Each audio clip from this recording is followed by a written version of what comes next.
मित्रांनो, विचार करा की भारत आणि चायनामध्ये युद्ध सुरू झालं. भारताचं एक तेलवाहू जहाज जे लाखो लिटर कच्चं तेल घेऊन हिंदी महासागरातनं येत आहे.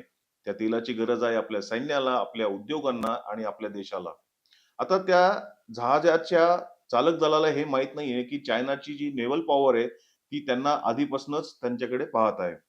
त्याचा मार्ग त्यांना माहिती आहे, त्याची खोली माहिती आहे आणि एका इशाऱ्यावर चायनाची नेव्ही हे जहाज थांबवू शकते.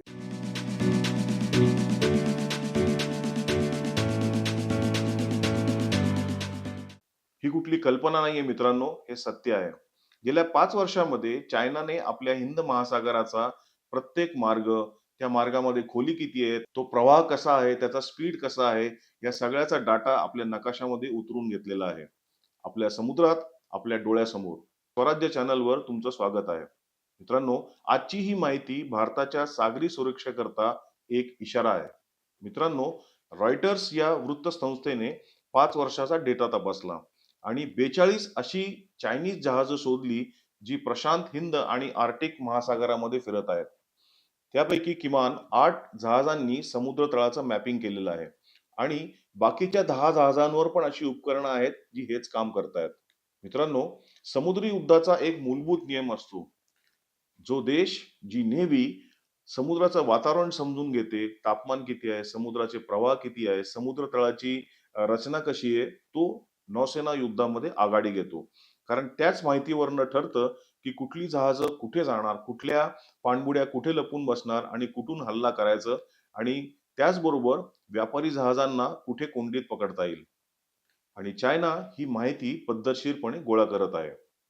मित्रांनो, नेव्हीच्या बऱ्याच अधिकाऱ्यांनी असं स्पष्ट सांगितलंय, की हा जो डाटा कलेक्ट केला जातोय, तो युद्धासाठी अमूल्य आहे. म्हणजे संशोधनाच्या नावाखाली चायना एक मोठं गुप्तचर अभियान चालवत आहे. मित्रांनो, मार्च 2025 मध्ये चायनाचं संशोधक जहाज डॉंग फॉंग हॉंग 3 श्रीलंका आणि इंडोनेशियाच्या मधल्या पाण्यामध्ये फिरत होतो. तो भाग म्हणजे स्टेट ऑफ मलाक्काचं एक प्रवेशद्वार आहे.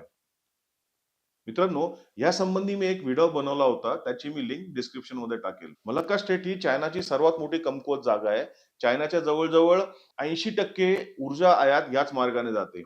पण मित्रांनो, गोष्ट अशी आहे, की ही जी कमकुवत बाजू आहे, त्याला चायना मजबूत बनवू पाहत आहे. हे सगळं जे प्रवेशद्वार आणि समुद्राचं मॅपिंग करून.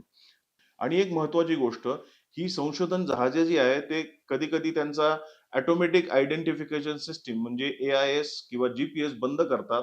म्हणजे ही गोष्ट ते जाणीवपूर्वक लपवतात. आता हे काय प्रामाणिक संशोधनाचं नक्कीच लक्षण नाही.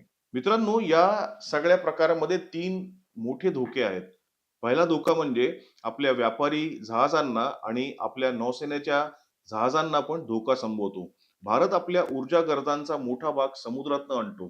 तेलवाहू जहाजं, अन्नधान्य, माल वाहतूक सगळी ह्याच मार्गाने होते आणि युद्धाच्या वेळेमध्ये चायनाला हे मार्ग पूर्णपणे माहिती असतील. जर युद्ध झालं, तर तो आपली अर्थव्यवस्था थांबवू शकतो किंवा डिस्टर्ब करू शकतो एकही गोळी न चालवता. दुसरं म्हणजे समुद्र तळावर लपवलेले सेन्सर्स. मित्रांनो, चायना समुद्रामध्ये असे सेन्सर्स किंवा अशी यंत्र बनवू शकतो, ज्याच्यामुळे ते प्रत्येक जहाजाचा आवाज ओळखतील, हे कुठलं जहाज आहे आणि हे कुठं चाललंय.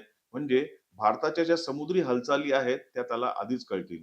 आणि सर्वात महत्त्वाचं म्हणजे चायना असं वाटतंय, की अशी नौदल शक्ती तयार करतोय, जी हजारो किलोमीटर दूर ऑपरेट करू शकते. ह्यालाच ब्लू वॉटर नेव्ही असे म्हणतात.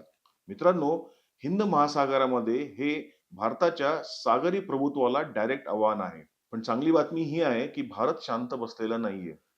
क्वाड्रिलॅटरल सिक्युरिटी डायलॉगच्या अंतर्गत भारत, अमेरिका, ऑस्ट्रेलिया आणि जपान या समुद्री निगराणीवर काम करत आहेत. मित्रांनो, निकोबार आयलँड्समध्ये एक आपला खूप मोठा 72,000 करोडचा प्रकल्प येतोय. त्या प्रकल्पाच्या थ्रू आपल्याला मलाक्का स्टेटच्या हालचालींवर लक्ष ठेवता येईल.